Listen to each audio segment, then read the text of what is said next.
Hi guys, I'm from Math Academia and today we'll be reviewing mensuration. The question states that in the figure, ABCD is a parallelogram and AED is a right-angled triangle with the area of 25 cm squared. Right? And the question also states that the length AE to EB is in a ratio of 1:3.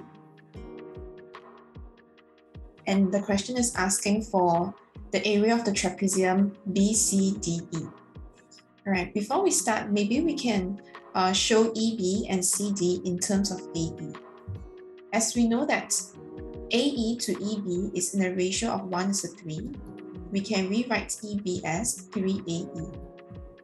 And because opposite sides of a parallelogram are parallel and of the same length, we can conclude that CD can be rewritten as 4AE.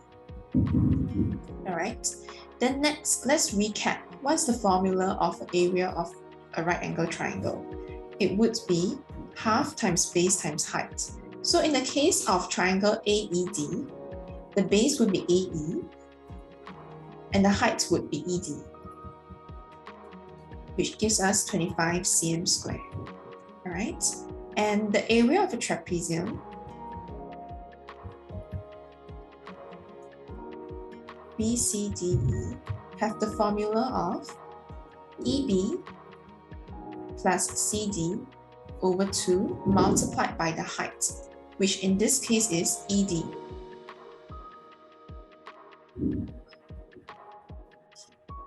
So let's substitute EB and CD in terms of AE.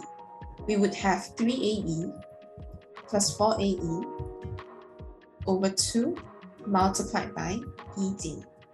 If we were to simplify the expression, we would have 7AE over 2 multiplied by ED. So if I rewrite it, I'll have 7 multiplied by half times AE times ED.